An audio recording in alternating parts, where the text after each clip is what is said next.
अपने शब्दों का मूल्य जानना होगा, अपने शब्दों का आदर करना है, अपने शब्दों को गिनना होगा। हम कौन से शब्दों का उपयोग करते हैं इसके बारे में सावधान रहना होगा। हमें सराहना करना होगा हमारे जीवन में शब्दों की जो भूमिका उसके बारे में, हमारे अस्तित्व और परमेश्वर की पूरी योजना और उद्देश्य के बारे में। Sing of your love forever. I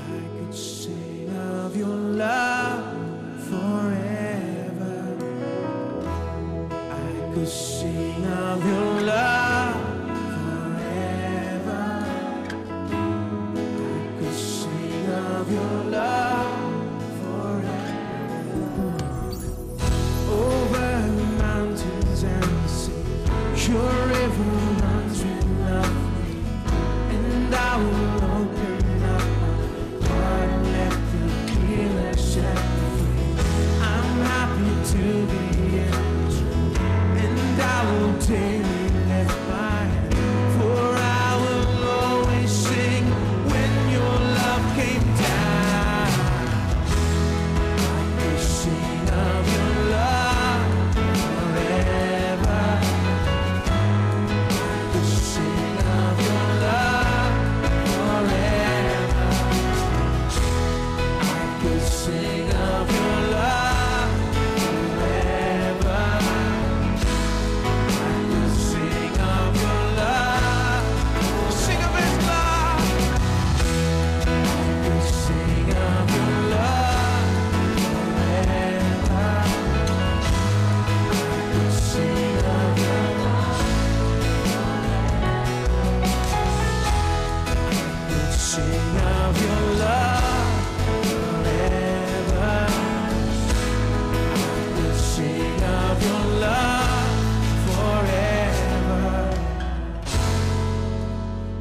I feel like dancing. It's foolishness, I know. When the world has seen no light, they won't dance with joy like we're dancing now. Amazing love, how can it be? My King should die for me. Amazing love, I know it's true. It's my joy to honor you. Amazing love, how can it be? You, my King, should die for me. Amazing love, I know it's true. It's my joy to honor you in all I honor.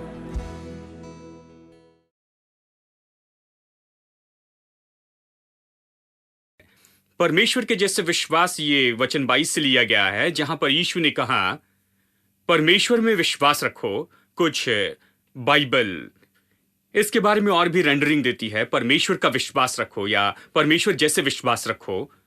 तो हमने इसे देखा है और हम परमेश्वर जैसे विश्वास के बारे में चर्चा कर रहे हैं। यही तो यीशु ने सिखाने की कोशिश कर रहा था। ये तो बाइबल का सबसे उत्तम भाग है जहां विश्वास सिखाया गया।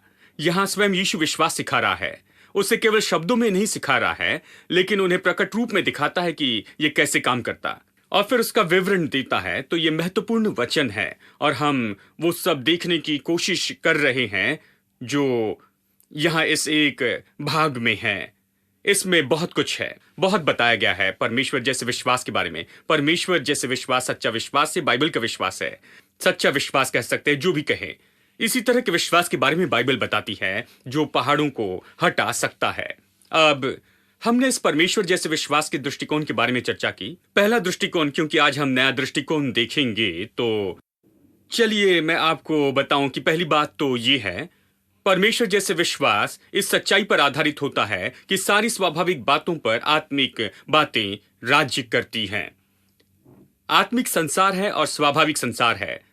आत्मिक संसार तो स्वाभाविक संसार से महान है, केवल इसीलिए क्योंकि स्वाभाविक संसार आत्मिक संसार से आया है। उदाहरण के लिए परमेश्वर आत्मा है और सब कुछ जो उसने स्वाभाविक संसार में बनाया है वो स्वाभाविक संसार का भाग है। जबकि आत्मा ने स्वाभाविक संसार को बनाया है, तो आत्मिक संसार को स्वाभाविक संसार की हर चीज पर सामर्थ और अधिकार है। यह परमेश्वर के वचन का स्वाभाविक सिद्धांत है। इसलिए यीशु कह सकता है, जो कोई इस पहाड़ से कहे, पहाड़ कहां है? स्वाभाविक संसार में। यह स्वाभाविक संसार की एक चीज है। इस पहाड़ से कहने वाला व्यक्ति कौन है? मनुष्य है। मनुष्य क्या है? शायद आप कहे कि मनुष्य भी स्वाभाविक संसार का भाग है। अवश्य ही। जानते हैं, उसके पास शरीर है, लेकिन वो शरीर नहीं है। वो केवल मांस, लहू और हड्डी नहीं है। ये तो केवल रहने का स्थान है। ये तो केवल घर है जिसमें वो रहता। वो इससे अलग है। इसलिए पौलुस कहता है कि जब मैं मरता हूं, वो कहता है, हाँ, मैं प्रभु के पास चला जाऊंगा, तो मैं भीतर में है। हाँ, तो मैं वो हूं जो इस शरीर के भीतर रहता है। आप मुझे नहीं देख सकते, आप केवल मेरे शरीर को देख सकते, और मैं वो हूं जो शरीर में रहता हूं। यानी मैं एक आत्मा हूं। परमेश्वर आत्मा है, उसने स्त्री और पुरुषों को आत्मा बनाया। आप आत्मिक व्यक्ति हैं, शरीर में रहते। यानी मनुष्य तो सामान्य रूप में आत्मिक संसार से है, वो आत्मिक क्षेत्र का है और वो स्वाभाविक संसार में जीता है। उसके पास इस तरह की बात है।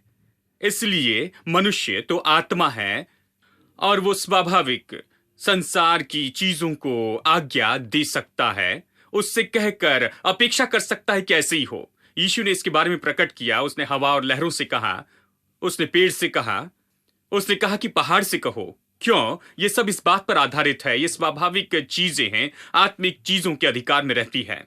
इसलिए यीशु का ये वाक्य पहाड़ से कहने के बारे में और पहाड़ हटाया जाएगा, ये तो प्रभु के वचन के उस महान सिद्धांत पर आधारित है। दूसरी बात, शब्द का उपयोग किया जाता है कि दृश्य को बदल दे और अदृश्य को आकार दे। आप अपनी परिस्थिति कैसे बदल सकते हैं? आप कैसे आकार देते हैं? जो आप चाहते हैं वही हो जाए। शब्दों का उपयोग करते हैं। प्रभु का वचन सच में चित्र की किताब है। ये चित्र देती है उस तरह के जीवन का जो प्रभु ने हमारे लिए रखा है। फिर मैं परमेश्वर के वचन को लेकर वो चित्र देखता हूं। वो चित्र मेरे दिल में प्रिंट हो जाता है। मैं अपने बारे में विश्वास का चित्र पाता हूं। यदि आपके पास चित्र है, कई बार हमारे पास गलत चित्र होता है। हमारे पास चित्र है कि मैं कुछ नहीं हूं, मैं कुछ नहीं कर सकता। जानते हैं, मैं अच्छा नहीं हूं, मैं बेकार हूं, मैं किसी काम का नहीं, मैं अयोग्य हूं। इस तरह का खुद का चित्र बुरा है। जब आप बाइबल में आते हैं तो यह अलग तरह का खुद का चित्र देता है, जो वचन से आता, प्रभु के वचन से। बाइबल कहती है आप नई सृष्टि है, परमेश्वर आपसे प्रेम करता है, उसके प्रिय हैं आप। परमेश्वर ने अपना पुत्र आपके लिए भेजा, उसे आपके लिए मरने दिया, उसने आपको छुड़ाया है। आप महान खजाना है, मोती है, सबसे कीमती मोती है। उस व्यक्ति ने सब कुछ बेचकर उस मोती को खरीदना चाहा। आप वो मोती हैं, आप वो मोती हैं। आपको इस तरह का चित्र मिलता है। यानी बाइबल आपको अदृश्य का चित्र देती है, जानते हैं, और वो दृश्य को बदलती है। वचन दृश्य को बदलता है और अदृश्य का चित्र देता है। अब यह भी एक सच्चाई है जो इस वाक्य के पीछे है। आप पहाड़ देखते हैं, आप चित्र को कैसे बदलते हैं। सबसे पहले वचन आपको दिल में रखना चाहिए। वचन, परमेश्वर का वचन चित्र बदलने के लिए उपयोग किया जाता है। आपको जो चाहिए उसे कैसे लेते हैं। परमेश्वर का वचन आपको अदृश्य को आकार देने की क्षमता देता है। जो आप चाहते हैं, आप क्या चाहते हैं, आप किस तरह का जीवन चाहते, किस तरह का परिवार चाहते, किस तरह का करियर चाहते, क्या चाहिए। अदृश्य को आकार देना तो परमेश्वर के वचन के द्वारा होगा और दृश्य को बदलना भी परमेश्वर के वचन के द्वारा होता है। तीसरी बात, मैं इसमें ज्यादा समय नहीं दूंगा क्योंकि हमने पहले देखा है, अगले में जाना चाहूंगा। तीसरी बात, परमेश्वर जैसे विश्वास उसे सच्चा मानता है जो ज्ञानेंद्रियों पर प्रकट नहीं हुआ है। देखिए, समझ का ज्ञान होता है, जो ज्ञान हमारे पास संसार में है, यानी देखने, सूंघने, स्वाद लेने और स्पर्श करने की योग्यता। ये सब 5 ज्ञानेंद्रियों की योग्यता हमारे पास में होती है। यह बहुत महत्वपूर्ण है। लेकिन समझ का ज्ञान परमेश्वर की बातों को नहीं समझ सकता। परमेश्वर की चीजें तो उतनी ही वास्तविक है जितनी इस संसार की वास्तविक चीजें हैं, उससे ज्यादा वास्तविक है, क्योंकि आत्मिक संसार स्वाभाविक संसार से ज्यादा वास्तविक है। मैंने इसे क्यों कहा? क्योंकि ये संसार, स्वाभाविक संसार कुछ समय का है, आत्मिक संसार अनंत काल का है। कौन सा महान है, अनंत काल का या कुछ समय का? अनंत काल का महान है। इसलिए मैं कहता हूं कि ये ज्यादा वास्तविक है, ये कुछ समय के संसार से ज्यादा वास्तविक है। और विश्वास हमें यही करने के योग्य बनाता है कि जो ज्ञानेंद्रियों पर प्रकट नहीं किया गया उससे असली बात माने। ज्ञानेंद्रिय कई बार इस सच्चाई को नहीं देखते हैं कि मुझे कोई घटी नहीं होगी, प्रभु मेरा चरवाहा है, मुझे कोई घटी न होगी। लेकिन ज्ञानेंद्रिय इसे नहीं देख सकते हैं। बैंक अकाउंट खाली है, कुछ पैसा नहीं है, नौकरी नहीं है, भविष्य नहीं है, लगता है सब कुछ धुंधला है और अंधेरा है। लेकिन ज्ञानेंद्रियों से परे कुछ है, एक तरह का ज्ञान है जिसे प्रकाशन का ज्ञान कहते हैं, जो प्रभु के वचन से आता है। विश्वास इसी के साथ व्यवहार करता है। विश्वास का संबंध उस ज्ञान से है। विश्वास कहता है नहीं, मेरी जरूरत प्रभु पूरी करेगा, वो मेरी हर जरूरत पूरी करेगा अपने महिमा में धन के अनुसार। और वो ज्यादा वास्तविक है इस सच्चाई से कि आपकी जरूरत है। वो इस बात से ज्यादा वास्तविक हो जाता है कि आपकी जेब अभी खाली है, आपका अकाउंट खाली है और आपके पास नौकरी नहीं है और आपके पास कोई उज्जवल भविष्य आप नहीं देख सकते। उससे भी बढ़कर, इस सच्चाई से बढ़कर कि प्रभु आपकी जरूरत पूरी करेगा, प्रयोजन करेगा, ये वास्तविक है। कितने लोग कहते हैं कि ये आपके लिए ज्यादा वास्तविक है, इससे ज्यादा वास्तविक होना चाहिए, इसलिए आपको विश्वास में चलना है। और चौथी बात कि परमेश्वर जैसे विश्वास तो ऐसा विश्वास है, यानी हम दिल से विश्वास करते हैं। मन का विश्वास और दिल के विश्वास का फर्क मैंने बताया। मन से विश्वास करना, बहुत से लोग विश्वास करते हैं कि यीशु परमेश्वर का पुत्र है, वो कुंवारी मरियम से जन्मा, और वो पिता, पुत्र और पवित्र आत्मा पर विश्वास करते। वो प्रभु के वचन पर विश्वास करते। वो विश्वास करते कि ये वचन पवित्र और प्रेरणा से लिखा गया वचन है और ये सब। लेकिन ये सब विश्वास के बाद उनके जीवन में बदलाव नहीं है। सच में ऐसे जीते हैं कि वो विश्वास नहीं करते, लेकिन विश्वास करते हैं क्योंकि मसीही लोग हैं। और वो विश्वास करते हैं कि जहां तक कि सिद्धांत के विश्वास की बात आती है कि ये सारे बातें सत्य हैं, लेकिन ये बातें उनके जीवन पर प्रभाव नहीं डालती। अब दिल में विश्वास करना ऐसा है, वो व्यक्ति दिल में विश्वास करता तो वो बदलता है। यही फर्क है। जब मनुष्य मन में विश्वास करता है तो ये केवल सिद्धांत के स्तर का विश्वास है, लेकिन जब वो दिल से विश्वास करता है व्यक्तिगत स्तर में, तो वो व्यक्ति बदलता है। ठीक है, तो हमने ये 4 चीजें देखी है जब हमने चर्चा की दिल से विश्वास करने के बारे में, अविश्वास और संदेह के बारे में, और ये सब विवरण से देखा। लेकिन अब चलिए 5वें में चलते हैं। 5वां है जिसकी ओर हमें ध्यान देना चाहिए, और ये दिलचस्प है क्योंकि ये इस बारे में है कि अपने विश्वास को कैसे खोले। अब आप जानते हैं कि विश्वास कैसे आता है। अब आप जानते हैं कि आपको संदेह दूर करना है, अविश्वास दूर करना है, अपने दिल में विश्वास बढ़ाते जाना है। अब आपको जानना होगा कि विश्वास को कैसे खोलते जाएं। अब जिस तरह से आप परमेश्वर जैसे विश्वास खोलते हैं, ये आपके कहने से होता है, आपके शब्दों से है। आप अपने शब्दों से अपने अंदर में परमेश्वर के जैसे विश्वास को खोलते हैं कि वो आपके लिए काम करें। अब मैंने आपको कुछ समय पहले भी बताया था कि विश्वास दास के जैसे हैं। विश्वासी होने के नाते मैंने आपको बताया था वचन से कि कैसे यीशु विश्वास की तुलना दास से करता है। विश्वास दास के जैसे है, जैसे आप दास को आज्ञा देते हैं और वो उसे करता। विश्वासी विश्वास को दास के जैसे उपयोग करे कि वो सारे काम करते चले जाएं जैसे वो चाहता है कि हो जाए। विश्वास इसी के बारे में है। तो आप दास से जो चाहे वो काम कैसे कर सकते हैं। आप उसे आज्ञा देते हैं, अपना मुंह खोलकर उसे कहते हैं। सूबेदार ने कहा, मैं एक को जाने के लिए कहता हूं तो जाता है, दूसरे को आने के लिए कहता हूं तो वो आता है। वो कहता है, मैं जानता हूं कि ये कैसे काम करता है। यीशु, तुझे मेरे दास को चंगाई देने के लिए मेरे घर आने की जरूरत नहीं, तू केवल एक शब्द कह दे, बस एक बात कहना, तेरे शब्द के द्वारा तेरा अधिकार और सामर्थ खोली जाएगी और वो दास जहां भी हो वहां वो वचन जाएगा। विश्वास दास के जैसे जाएगा और काम कर लेगा जिसके लिए उसे भेजा। क्या आप विश्वास करेंगे? यीशु ने कहा, मेरे प्रभु, ये रोमी सूबेदार है, ये यहूदी नहीं है। उसने कहा कि सारे इस्राएल में मैंने ऐसे विश्वास नहीं देखा है, मैंने ऐसा विश्वास नहीं देखा। परमेश्वर के लोगों में वो विश्वास को अच्छे से नहीं समझ पाए, लेकिन ये व्यक्ति समझ गया था, क्योंकि वो इस विचार को जान गया कि विश्वास तो दास जैसे है। जा कहे तो जाता है, करो तो करता है, और जब कहे आ तो आता है। दास यही करता है। जब चाहते हैं कि दास कुछ करे तो कहते हैं। आपका कहना महत्वपूर्ण है, और आज मैं आपको आपके शब्दों के महत्व के बारे में अभी बताऊंगा। अब बात तो यह है कि हम सब परमेश्वर के वचन को महत्व समझते हैं। जानते हैं, मसीहत में बहुत सी बातें होती हैं, खासकर जानते हैं बाइबल पर विश्वास करने वाले विश्वासी वो बताते हैं कि ये कैसे परमेश्वर का वचन है, कैसे जब प्रभु कहता है तो ये अंतिम है, प्रभु का वचन अंतिम अधिकार है। मैं इस पर विश्वास करता, मैं इस पर बहुत अधिक विश्वास करता। यह अंतिम अधिकार है, प्रभु की स्तुति, ये परमेश्वर का वचन है, प्रभु की प्रेरणा का वचन है। ये साधारण बात नहीं है। प्रभु जो कभी झूठ नहीं कह सकता उसने कहा है, और जो भी वो कहता है पूरा होगा। बस इस पर कोई सवाल नहीं है। लेकिन हम हमेशा केवल परमेश्वर के वचन के बारे में कहते हैं, और ये कितना महत्वपूर्ण है, और ये कितना सत्य है, ये कितना अटल है, और ये सब कुछ। लेकिन क्या आपने कभी, जबकि मैं इन बातों में जन्म और बढ़ा हूं, मैं आपको बताऊं, ये दोष लगाना नहीं है, ये देखना है, और सच में अच्छे से देखना है। और वो ये है कि मैंने कभी ज्यादा बातें नहीं सुनी है हमारे शब्दों के महत्व के बारे में। मैंने परमेश्वर के वचन के महत्व के बारे में बहुत कुछ सुना है। यहां तक कि जब मैं बाइबल कॉलेज में जाकर पढ़ रहा था, उन्होंने मुझसे कहा कि परमेश्वर का वचन महत्वपूर्ण है, वो जो भी कहता है वो करेगा, और ये पूरी तरह से सत्य है, ये तो भीतर में है, और ये अटल है, और ये सब कुछ बातें बताई। मैं विश्वास करता हूं, कोई समस्या नहीं है, सब इसे सिखाते हैं। आज विश्वासी लोगों में यही समस्या है, ये नहीं कि वो विश्वास नहीं कर सकते या विश्वास नहीं कर पाते हैं प्रभु के वचन पर।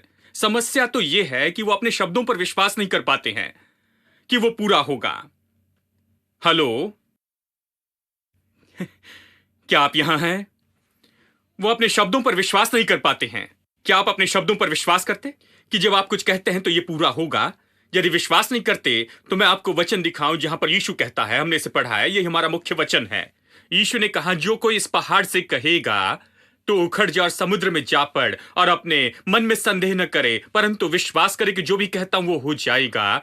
ये विश्वास करे कि जो वो कहते हैं वो पूरा हो जाएगा।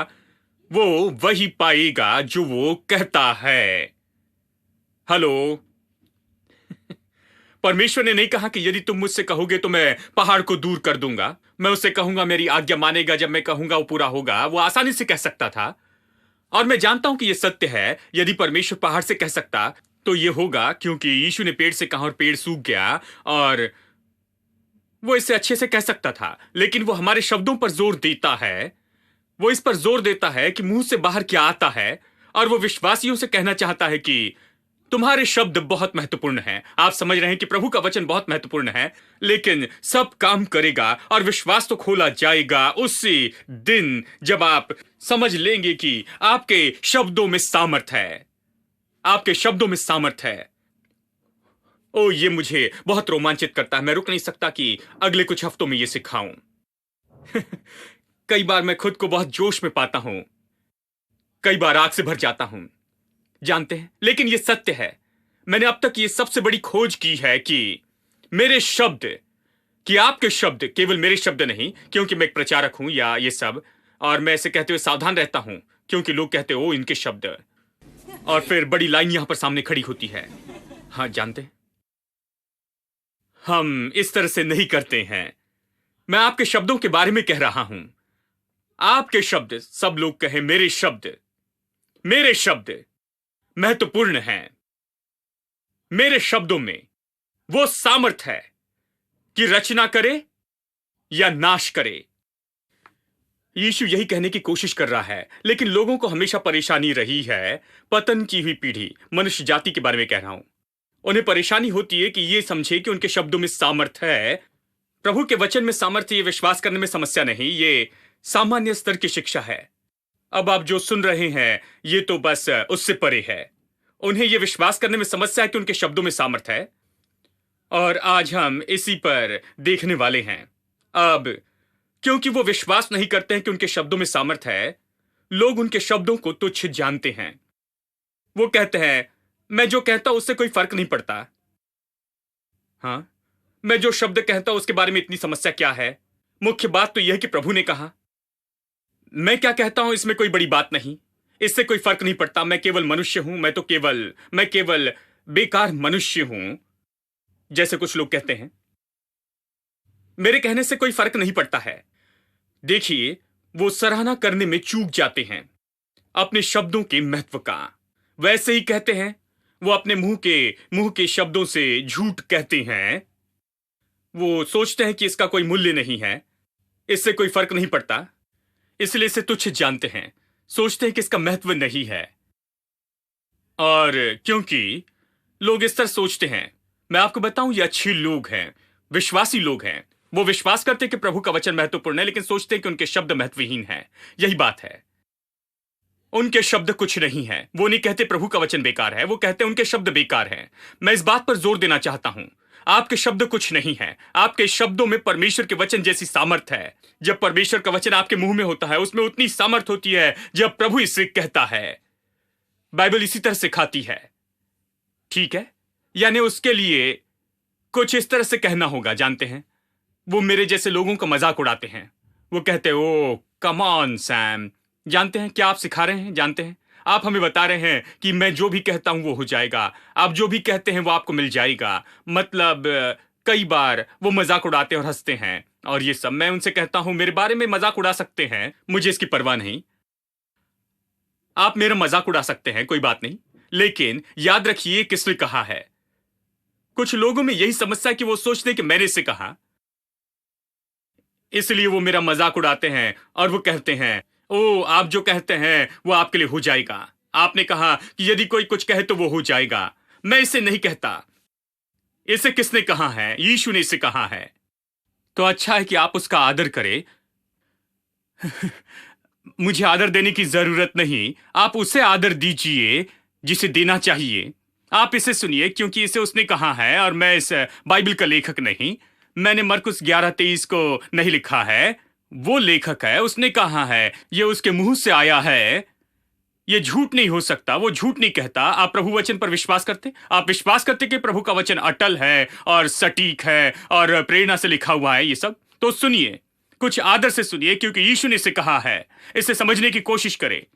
उसने जो कहा है उसके महत्व को समझने की कोशिश करें। उसने क्या कहा? उसने कहा, तुम जो कहोगे वही हो जाएगा। लेकिन विश्वासी लोगों के लिए जैसे है, तुम्हारा मतलब क्या है? एक भाई ने मुझसे कहा, तुम्हारा मतलब क्या है? जैसे मानो कहा जी बूम्बा और कहा हो जाएगा। आप क्या जादू के जैसे कह रहे हैं? आपने कुछ कहा और वो हो जाएगा। जानते हैं ये हो जाएगा? नहीं नहीं, देखिए यही बात है। वो इसे सही तरह से सुने बिना ही मजाक उड़ाने के लिए तैयार हैं। इसे सुने बिना ही। संसार इसी तरह से दिखता है। कैसे मैं कुछ कहूं और वो हो जाएगा? ये तो मैंने सुनी अब तक की सबसे अजीब बात है। ये तो बकवास है, वो कहते हैं।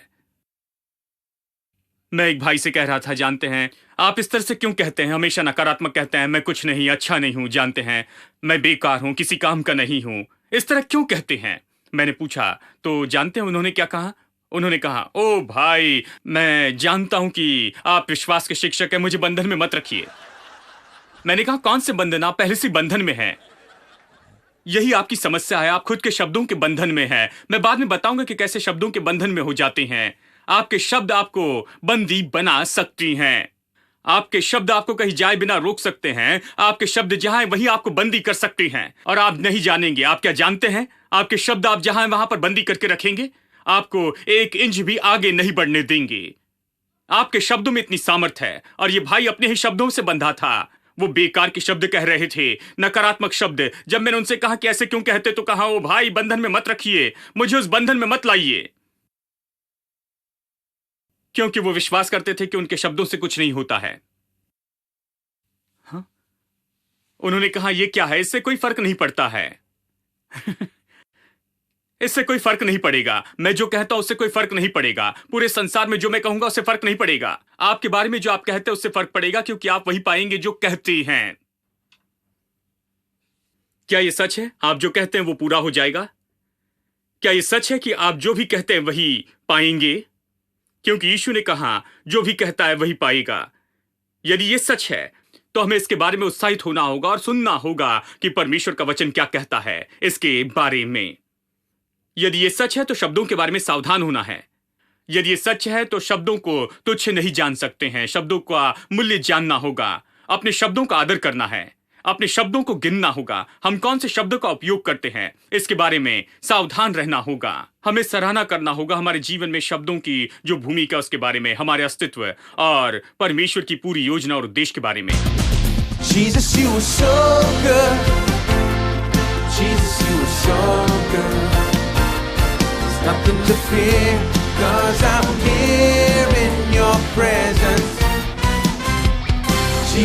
are so good. Jesus, you are so, so good. And I just want to thank you with every beat of my heart. You've given me eternal life, and your word to light my way. You've given me a spirit with new mercies every day. Jesus, you are so good. Jesus, you are so good. There's nothing to fear, 'cause I'm here in your presence. Jesus, you are so good. Jesus, you are so, so good. And I just want to thank you in every beat. You've given me eternal life. You've given me eternal life, and your word to light my way. You've given me a spirit with new mercies every day. Jesus, you are so good. Jesus, you are so good. There's nothing to fear, 'cause I'm here in your presence. Jesus, you are so good. Jesus, you are so, so good. And I just want to thank you in every beat of my heart.